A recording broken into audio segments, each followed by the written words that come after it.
The world's major powers are getting ready for cyber warfare. Their intelligence services are recruiting computer hackers to form the vanguards in these cyber conflicts. Some of these programming whiz kids have already entered the geopolitical fray. The first strike in this new type of war occurred in April 2007 in Estonia. It was the first ever large-scale cybernetic attack on a state and introduced the world to an utterly new brand of warfare. Identifying the perpetrators, the identities of the combatants, and the type of weapons they use will change the very nature of future conflicts.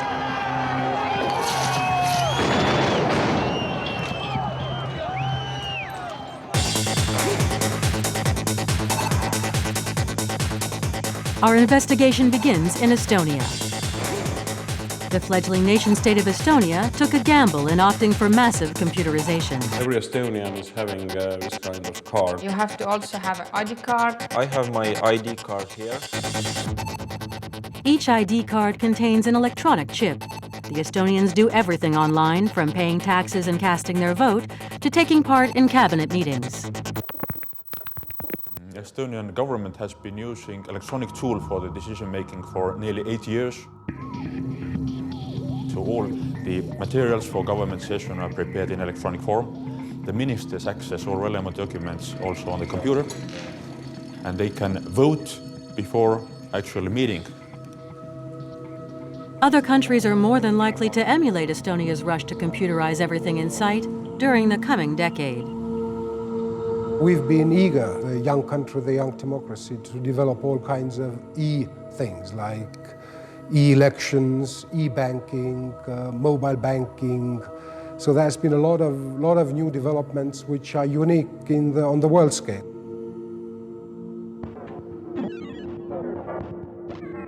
But what happens when the computers break down? Could a country lose control of its banks and even its treasury? Scratch the surface of Estonia's squeaky clean image, and you will find bitter ethnic tensions. After the end of World War II, the Soviet government encouraged Russians to settle here. Today, 35% of Estonians are Russian speakers, immigrants who came here through the 1980s. From one day to the next, that minority could be manipulated, as happened in Georgia, to enable the Kremlin to regain control of its former colony.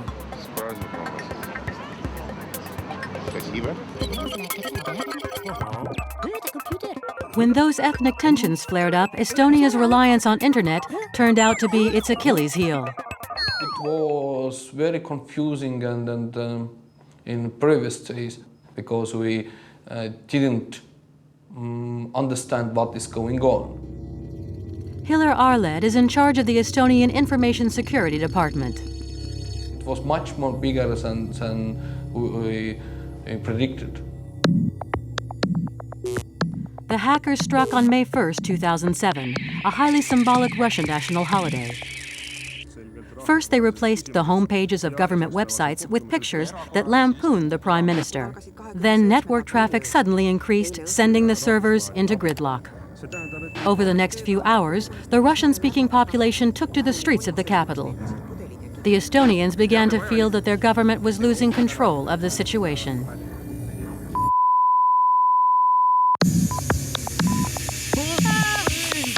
No news, the screen went black. Then I tried to find out what the problem was, and then I learned that it's not only the news agencies, it's also major commercial banks that have become under attack. And that was, of course, in a small country where we have only 2 major banks, when both of them were unable to deliver e-services. This was a major signal of concern.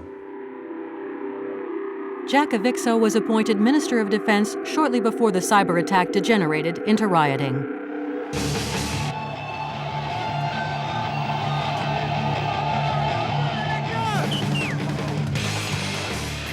As Estonians of Russian descent flooded the center of the capital, the country's computer systems ground to a halt.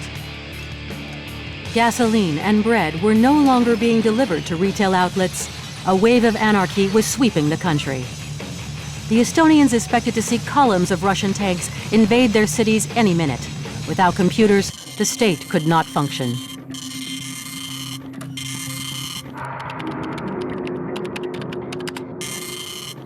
It was soon established that the disruption was being orchestrated from Russia. Hordes of computers were attempting to connect to Estonian websites, sending the systems into a spin. The only possible defense was to sever the Estonian network links with the rest of the world. But it sprouted new limbs, like a hydra. No sooner had one Russian attack been repelled than another would begin, purporting to come from the US, France, or China.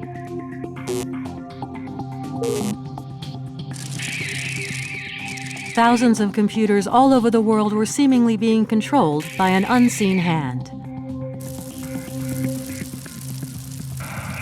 Attacks of these kinds are called DDoS. DDoS, distributed denial of service. A DDoS attack blocks access to an online service. This is achieved by flooding the target with thousands of connections that jam the system. When we understood the scale of those attacks, when we saw the public reaction, the concern, the headlines in newspapers, we understood that this is a way to destabilize the whole society. It's clear that the main mechanism of attacking in this case was the using of botnets, that is, the hijacked computers, tens of thousands of computers that are used by somebody who hijacked those computers in a massive attack. This, of course, poses the main threat. The attacks concentrated on information websites. In a country where memories of Russian invasions were deeply etched on people's minds, it was easy for panic to take hold. You have to protect also the media and the news. To take away the news from the people, then they probably don't know what is going on. Is it under control or not? Or should they grab their Kalashnikovs and go defend their country? Only one guy with one Kalashnikov can start the war.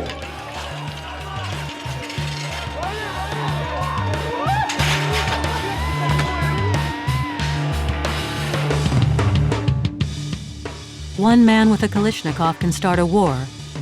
The Estonian cyber attacks were designed to destabilize populations and trigger chaos. What's a botnet, you ask? A botnet is a network of computers that have been hijacked and owned by a hacker. They inject a Trojan into the computer. Trojan, a program that takes control of the computers it gets into. A Trojan hides inside the computer and operates without the knowledge of the owner of the infected machine. It's a serious problem right now. It's possible to go up to a website, click on a URL, and your computer's infected and owned by a botnet. Hackers have now gone into a completely new level now. Right now, hackers are out there for the money. John Draper invented computer hacking back in the early 1970s, before personal computers and internet even existed. He targeted the American telecom giant AT&T, finding a way of fooling telephone exchanges and making free phone calls whenever he pleased. He became famous under the pseudonym of Captain Crunch and spent just under 24 months in a federal prison. By the way, just try not to bring it up. What? He typifies the spirit of the early hackers, or freakers as they were called then. To understand what kind of person carried out the attacks on Estonia, we need to grasp the extent to which the hacker culture has changed over the decades. Dag Spicer, curator of the Computer History Museum in Mountain View, California, tells us about the spirit of early hackers like John Draper. The spirit of the hacker is really one of exploring the limits of a system, not intending to do harm, but only to learn, and to share that information with as many people as you know. Those are kind of three basic principles of hackers. Captain Crunch is the pseudonym that I picked out of the whistle from the Captain Crunch cereal box. And the reason why I became so famous is because this whistle had a certain note that controlled the telephone system. The whistles that came in Captain Crunch cereal boxes made a cute noise whose frequency happened to be 2600 hertz, exactly the same as that used by telephone exchanges. John manufactured an ingenious device called a blue box, which reproduced a refined version of the whistle. A blue box let you make free long-distance telephone calls, and it did this by simulating signals that the phone company itself used in billing you. Those signals are no longer present. The system is much more sophisticated now, so the blue box will no longer work if anyone watching wanted to make one. The rumor that there was a way of making phone calls free of charge spread through American universities. This particular instance of hacking was to play a part in the birth of personal computers. Captain Crunch's antics inspired students Steve Jobs and Steve Wozniak to start selling blue boxes of their own design. With the pocket money from the sales, they went on to make the first Apple computers. When a call came in, we made a note of it. The person on the other end said, "Olympus, please." Guy says, "One moment, sir." And I swear it was Nixon that came on the line. Wow, Nixon. The kind of thing John and his buddies would do was find out the telephone numbers of famous people like the Pope or the US President. I go to LA the next following week down to a meeting just with some friends. One of them had this really nice conference bridge. Like you can call up, you can put people together in a big conference call. And I said, "Boy, I'd love to have that number." He says, "What you got to trade?" "Oh, let me get my little red book out." I look there, I says, "Would you like the CIA crisis hotline to the White House with the code name that'll get President Nixon on the line? Does it work?" "I don't know, try it." So he goes and calls up the number on a speakerphone. Guy answers 9337. The other guy answers, guy says, "Olympus, please." "One moment, sir." And Nixon comes on the line. He says, "Sir, we have a crisis on our hands, sir." He says, "What's the nature of the crisis?" "Sir, we're out of toilet paper." And we hung up. That's always been the classic thing that we did that just completely freaked them out. Unlike the hackers who targeted Estonia, John and his friends weren't interested in destabilizing governments. All they wanted to do was play around and show how skilled they were. The early hackers' spirit of mischief lives on at big hackers conventions attended by self-taught electronics enthusiasts by the thousands. Bernie S. is one of the organizers. I got involved in this conference in 1994, like 14 years ago, our first one. Hope Hackers on Planet Earth. So, 4 players. In 1995, I was arrested for possessing electronic components that you could buy at any electronics store.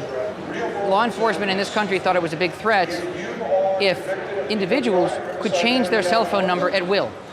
So maybe 5 people had cell phones. We could each swap cell phone numbers.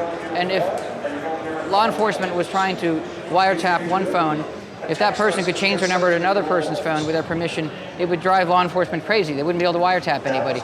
Intelligence and judiciary services don't see the funny side of the hackers' experiments. Yet on the surface, their activities seem harmless enough. I also made a new project, which is this game.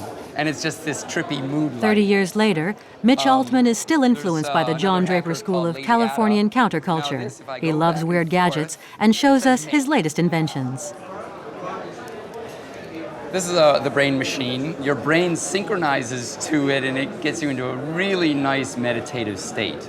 So it has a meditation sequence programmed into the microcontroller here.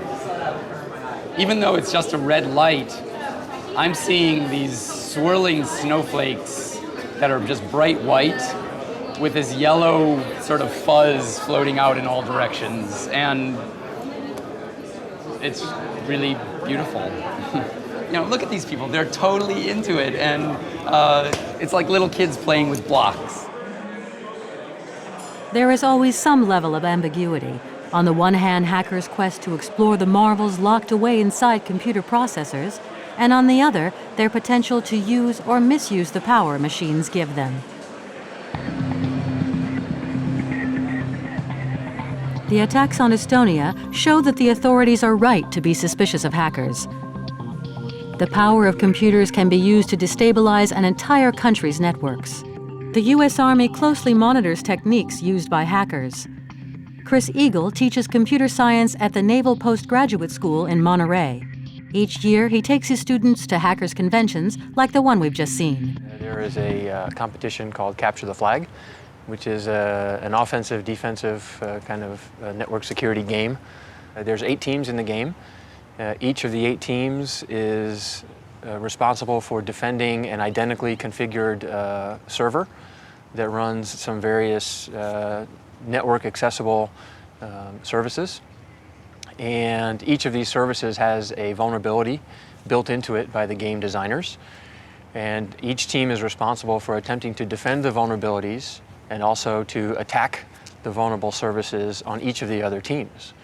When you attack successfully, you are capable of reading information, we call it stealing a flag, from the other team. And when you submit that flag to the judges, you earn points. The team from the Naval Postgraduate School has only ever once beaten the civilian hackers.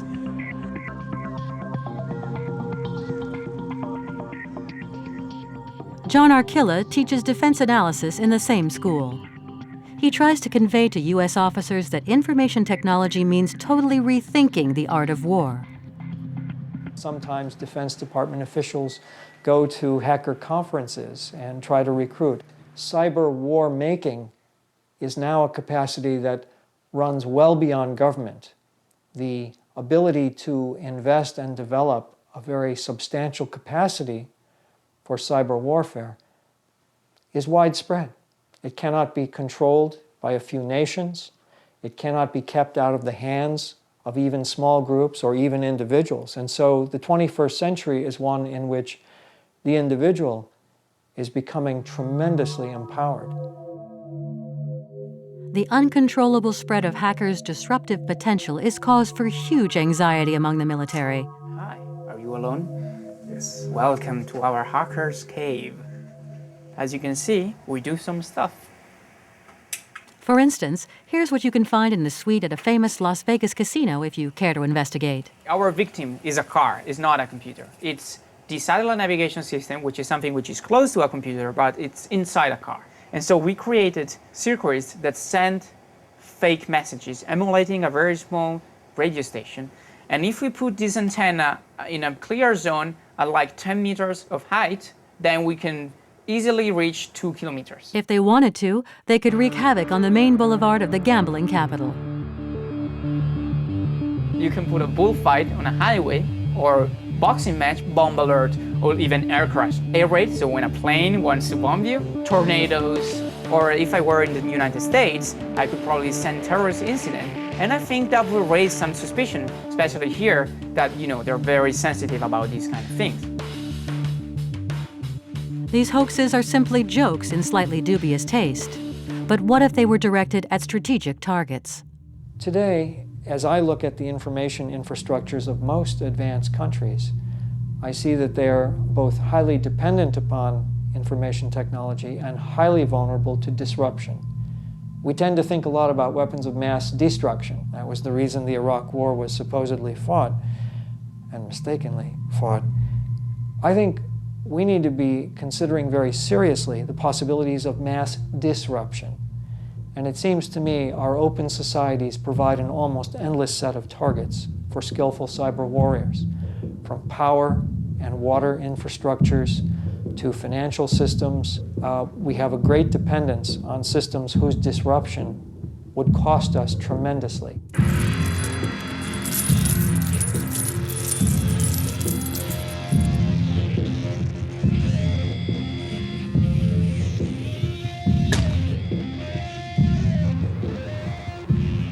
What really happened in Estonia? What was the true nature of the attack? It all began with this statue commemorating the heroes of the Second World War, a symbol of pride for the Russian-speaking minority who stayed behind in Estonia after the Red Army left.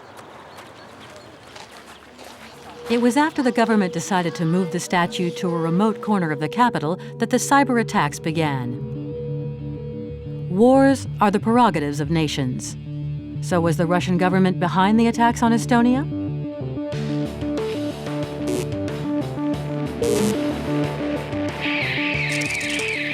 How cooperative was Russia during these attacks? Well, unfortunately, we didn't find the support we were looking for, and especially in the aftermath when we were trying to find out those people behind those attacks, Russia declined our request for legal help to get those people who we identified to the justice. The Estonians are convinced that only a state could have organized such a sophisticated attack. It was a lot of noise, and it was very good cover-up for real specialists who can do the real harm. Who controls the networks of zombie computers known as botnets? Botnet, a network of infected computers belonging to private individuals, companies, or public bodies that can be manipulated at will by a cybercriminal. Millions of these zombie computers are remote-controlled by the malware industry for its own ends. Botnets are so powerful that some people think that they must have been developed by intelligence agencies. They practically never made any kind of mistakes. Peter Gutmann from the University of Auckland in New Zealand studies the emerging industry of malware.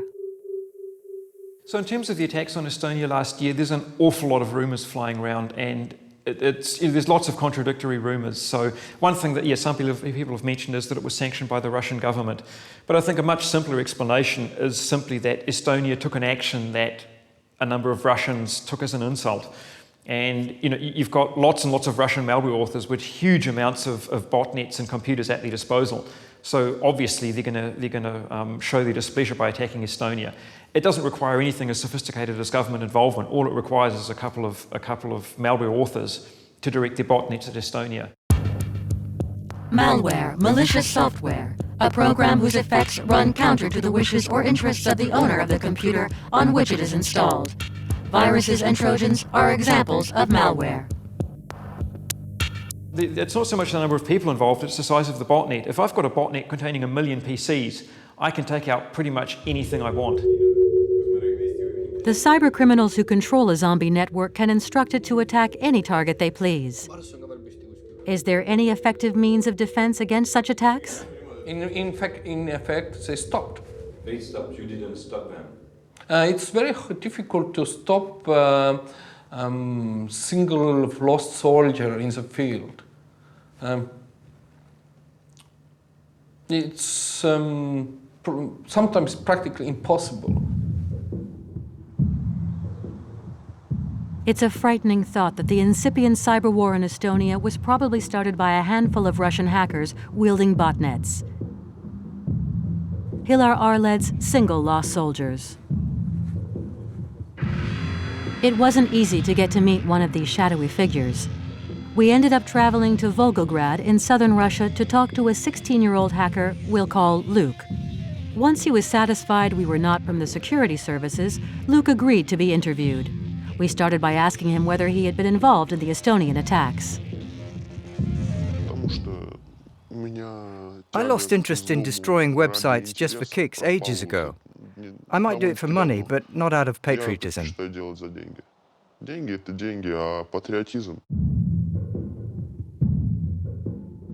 Fortunately for Estonia, Russian hackers' patriotism only goes so far.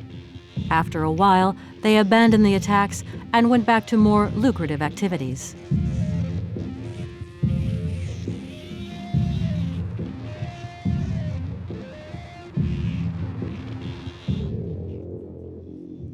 Luke organizes extortion networks. He acts as a middleman, coordinating teams of black hat hackers who mount attacks on e-commerce websites.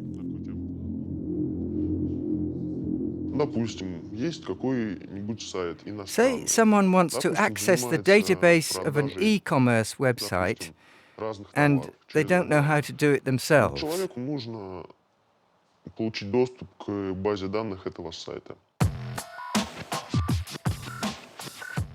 Let's take the example of a standard e-commerce website. Suppose someone like Luke hacks their way into it and steals the site's client database. As soon as I get the money from my customer, I pass it on to the person who does the job. When I receive the data, I send it to the customer. That way I get my hands on both the money and the data. That data might include passwords, bank account numbers, and sometimes even secret codes.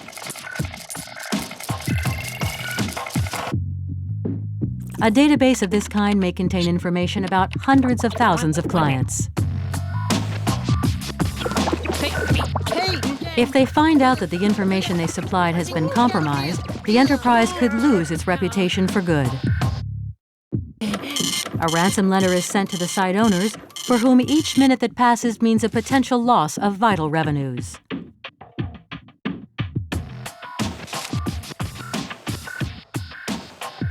They now enter into negotiations with the Black Hat.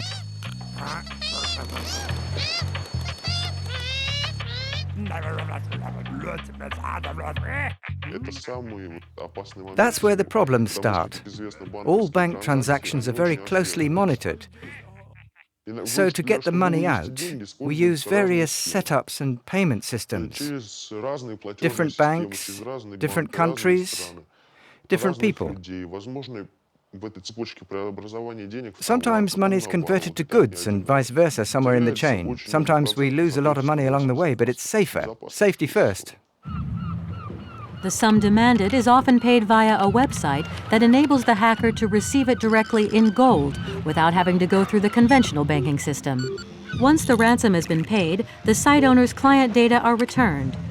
But once a Black Hat has carried out a successful extortion, they are often tempted to come back for more.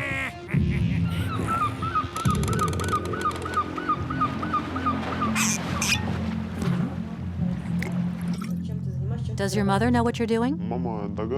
Mum has her suspicions, but she doesn't know everything. She knows I've got money that I've earned legally, but she doesn't realize my products can be used illegally. Have you put your money in an online bank account? No, I prefer cash. Do Black Hats have to be top-notch programmers or just computer-savvy amateurs?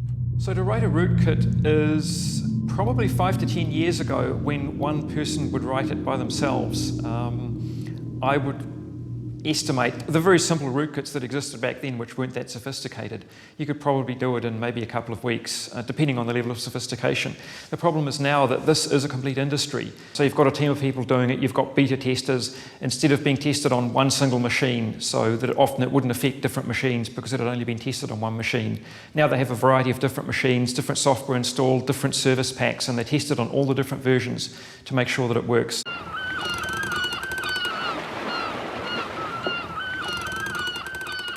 Becoming a cybercriminal is getting easier and easier. These days, anyone can buy a hacking kit like this software suite. For just $700, you can acquire an effective tool for generating all sorts of attacks, viruses, and Trojans. Everything can be outsourced. If you don't want to do the work yourself, you can find someone else you can pay and they will do it for you. Deals between amateurs and professionals are constantly being struck in the dark alleyways of the internet, and cybercrime is soaring, generating ever-growing illicit profits. Each time another computer joins it, the network becomes more powerful. For better or worse, a new ecosystem is emerging.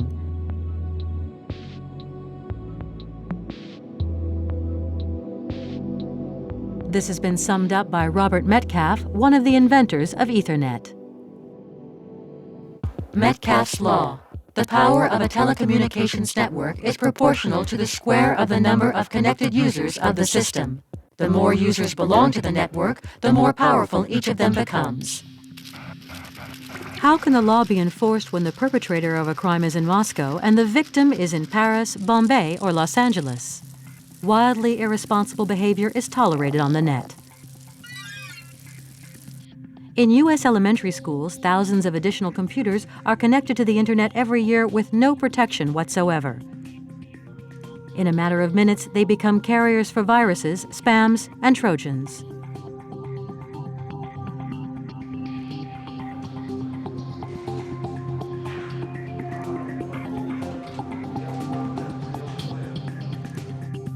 A Russian engineering firm based in a Moscow suburb designs computer security software.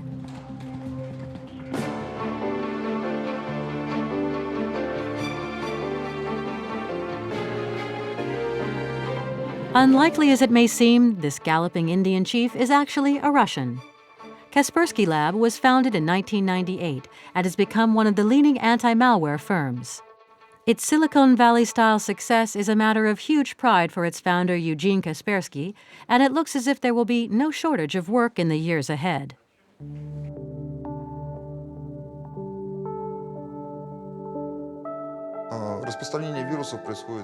Viruses are commonly transmitted by various means, by email, though it's being used less and less, or via infected websites. All it takes to catch a virus is a click on a link to the site. So you can click on an ad on a certified site and you're infected.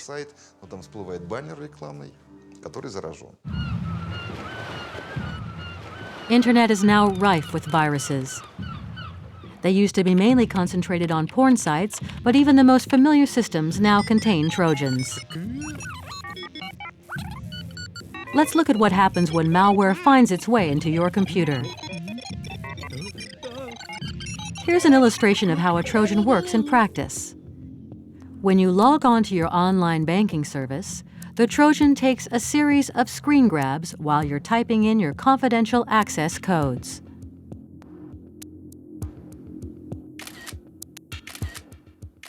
These photographs are stashed away somewhere you won't notice them on your hard drive disk, ready to be sent to the hacker by a tiny program that has infected your PC. When antivirus software like Kaspersky's is installed on your computer, the Trojan is neutralized so that your personal access codes can no longer be photographed without your consent. All the black hat receives is a series of failed pictures showing just a black screen.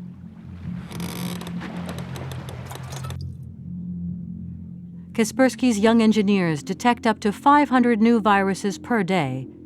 The battle is hopelessly unequal. It's quite hard to calculate how many people are involved in cybercrime. They don't come forward. They don't provide statistics or pay taxes. They don't bend over backwards to advertise the fact that they're doing it. But you can make an educated guess. The figure is probably about 10,000.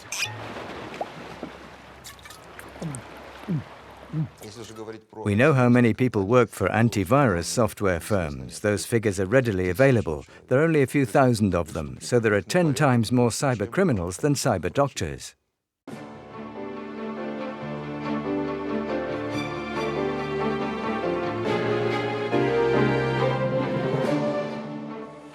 The malware industry now has an annual turnover of $100 billion, 5 times that of the security programs industry.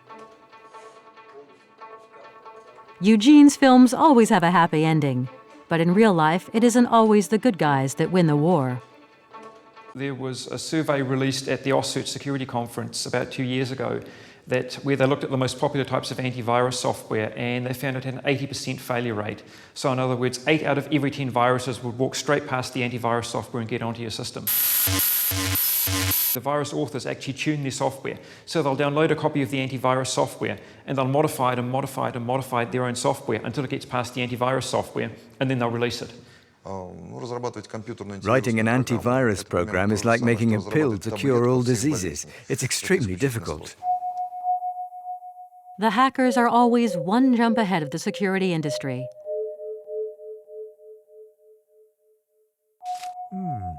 For the moment, not many of us have had our savings stolen via internet, but we all know what it's like to be inundated with spam.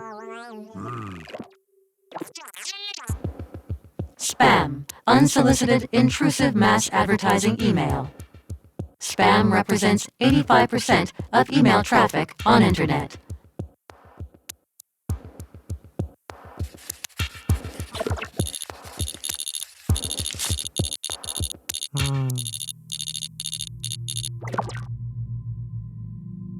In the early 2000s, Vardan Kushner became Russia's most notorious spammer. He couldn't afford an expensive marketing campaign for his small language school, which offered cheap English lessons, and hit on the ideal solution of spam.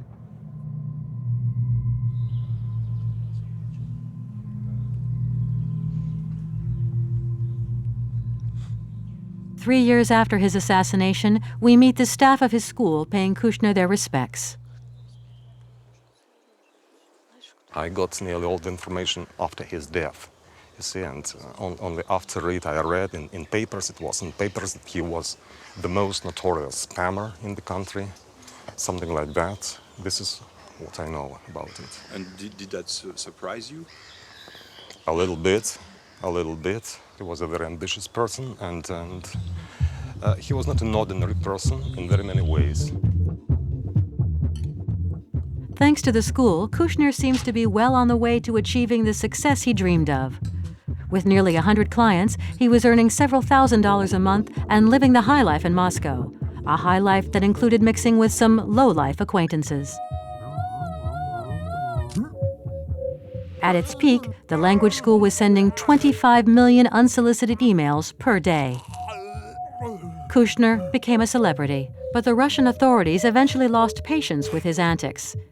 He made the big mistake of staging a smear campaign against the Ministry of Telecommunications. In Russia, nobody attacks the representatives of the state. A girl Kushner met in a shady nightclub somehow or other managed to get inside his apartment, along with several accomplices.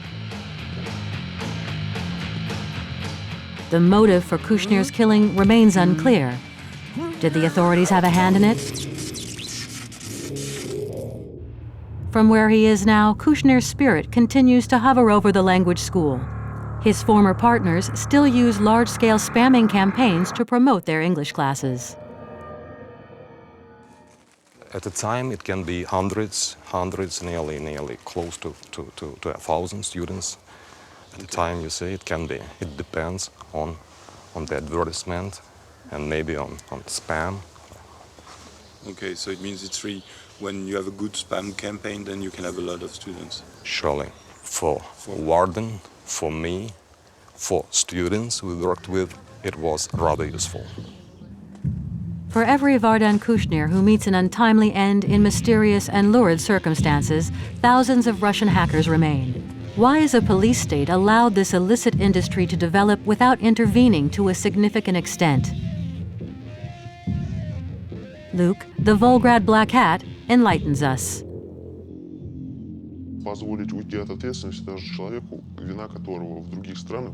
A lot of things that are seen as crimes in other countries aren't in Russia. Then also, there are way too many people doing it. The security services only deal with people who directly attack the state or who trigger ethnic conflicts. Luke reckons he will be able to go on conducting his activities without police interference for a good while yet. The U.S. Army is fatalistic about the prevailing anarchy on the net. The reason why authoritarian regimes allow hacking to flourish on their territory is that it will be useful to them in future wars. Most nations want to have some offensive capability in this area. There is a secret arms race underway, and so they would be reluctant to clamp down on these individuals.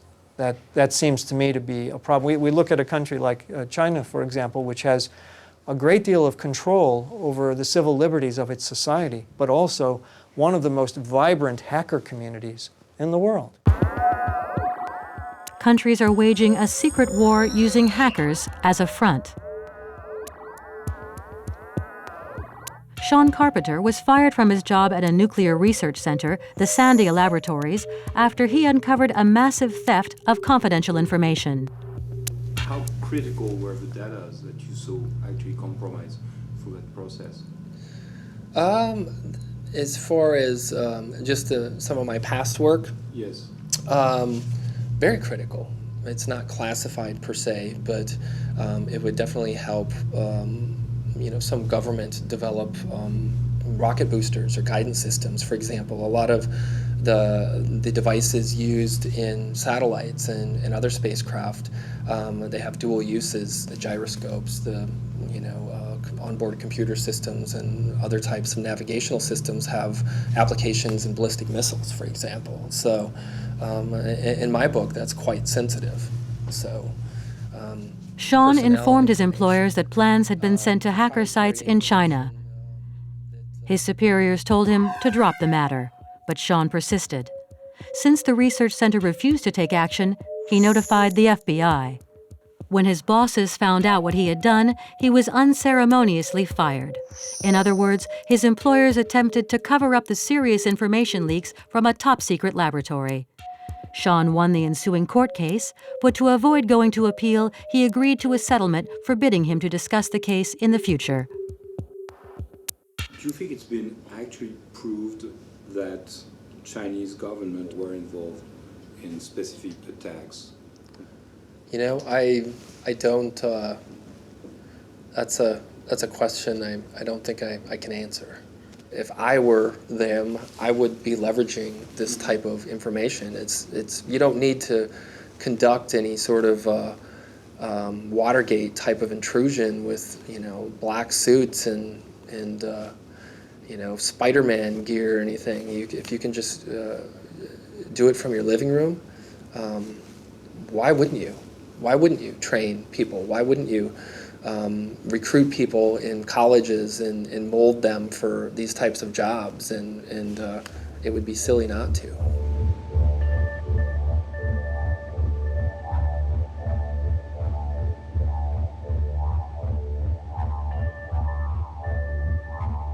The armed forces carry out simulations of attacks, but revelations about real-life conflicts are stifled.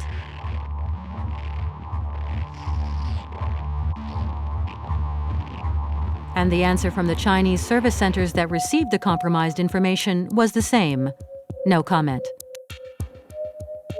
We don't like to talk about offensive cyber warfare, is that if you were to ask yourself in the world, what country is the most vulnerable to this kind of warfare? It would be the United States.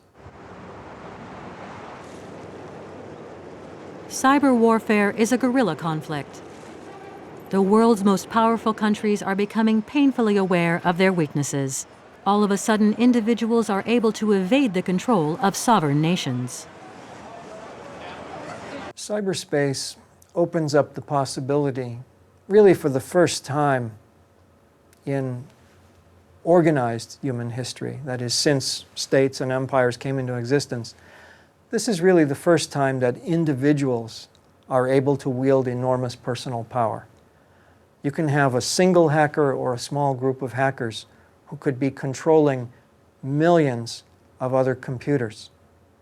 Slaves, zombies, or robot networks, or botnets as they are called. And this is an extraordinary personal power that comes to individuals. And when you think about a world that is increasingly dependent upon cyberspace-based communications for commerce, for all kinds of connection, the possibility of small groups being able to disrupt this poses very grave threats. The Badir brothers are Israel's most famous hackers. Their story perfectly illustrates the challenges of the asymmetric battle between hackers and nation-states. In 1999, these three brothers from a small Arab community in Israel, all of whom have been blind from birth, succeeded in hacking their way into the computer systems of Tzahal, one of the most powerful armies in the world. People generally expect the blind to stay home and do nothing, or spend all day in the mosque. Everyone feels sorry for them. Poor guy, they say. He'll never get anywhere. He can't study or get ahead. He'll never amount to anything. Then we came along. We set out to change people's attitudes. Blind people develop highly acute hearing. The Badir brothers combine this with outstanding IT skills.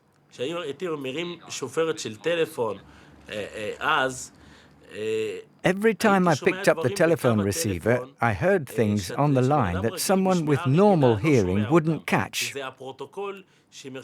What I heard was two telephone exchanges talking to each other. By hacking into a military communications center, they were able to create their own illicit telephone company.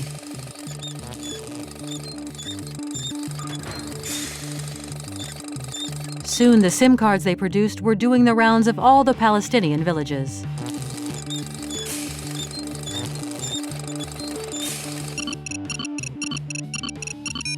It took Tza'al 6 months to realize that military personnel's cell phone bills were totally out of control. The Badir brothers were convicted of 43 violations of the Israeli Telecommunications Code and sentenced to 5 years in prison.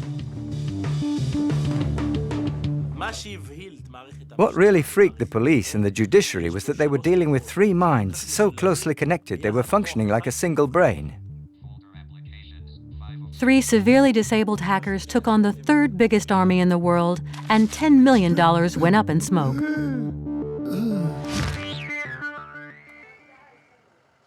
What nationality are the Badir brothers? What community do they belong to? What laws do they abide by? They have Israeli passports. They think of themselves as Palestinians, and they are Muslims. In the real world, they are blind, but in the virtual world, they achieve superhuman feats. The Badirs are first and foremost citizens of the net.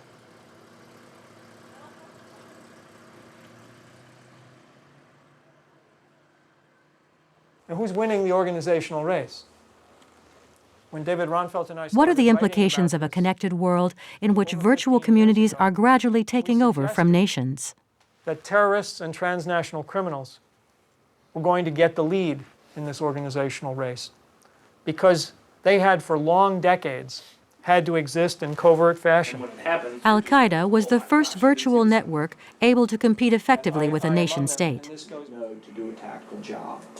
I want them to think like our enemies, not like ourselves. We tend to look in the mirror whenever we're looking outside towards some other threat, and we always see ourselves. This morning we had a course on conflict in the information age, and in this course we study the rise of networks, the whole problem of cyberspace-based conflict, and then the issue of a war of ideas. So each of these topics is discussed. And the first thing that we study very closely is the possibility that none of the enemies of the United States will fight us the way that we would prefer on the open battlefield. Instead, they will fight the small war, the guerrilla war, the secret war. In the future, all kinds of networks will emerge. Not all of them will be malevolent, but they will all be unprecedentedly powerful. If you believe those things, what actions would you take? And our suggestion was that the information revolution was going to empower them disproportionately, at the same time that it was going to begin disempowering the nation states. I think a nation state that is networked has to realize that its citizens will have loyalties that go beyond their own borders. For example, an environmentalist may be an American, or a Frenchman, or a German, but they are also part of a cause that's greater than any nation. Just as the problem of environmental degradation cannot be solved by a single nation, but only by a world working together. The same is true of terrorism. The same is true of drug trafficking. It seems to me that there is a great potential benefit in becoming a networked nation, and that is your ability to have connections with others and to begin to address the problems that nations by themselves are inadequate to deal with. There are thousands of alternative communities living side by side on the net, and their freedom is protected by the network's prevailing culture of anarchy. In the future, as digital citizens, we will have 2 nationalities, one on our passports and the one that stems from the online groups we belong to.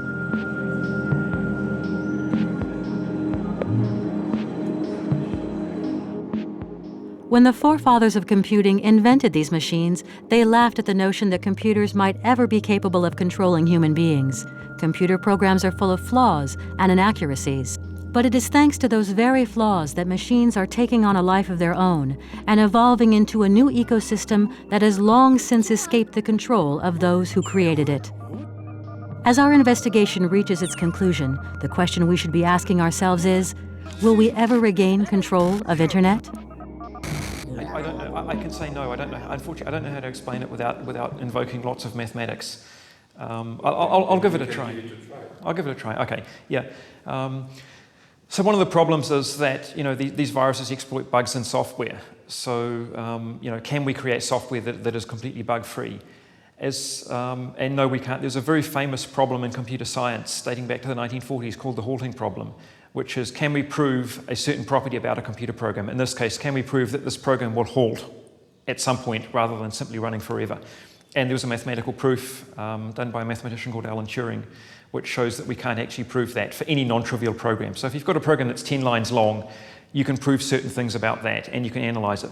If you've got a program that's 10,000 lines long or 1,000,000 lines long, which typical code is today, then it's way too complicated to analyze. So no, we can't actually prove that it has certain properties. We can show that it probably has certain desirable properties, but we can't prove completely that this program is bug-free for whatever definition of bug-free might be. The network is growing all the time, becoming an alternate world where a new, parallel existence awaits us.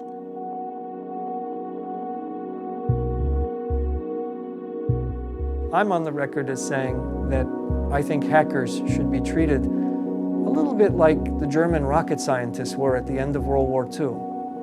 Until the end of the war, they were sending missiles against London, but at the end of the war, they became our guys, and they helped, in particular, the United States to have a space program. Cyberspace, in many respects, is a wilderness, and these are the rangers of that wilderness who travel through it freely. If they join the cause of creating a truly connected world, then I think we will all be better off.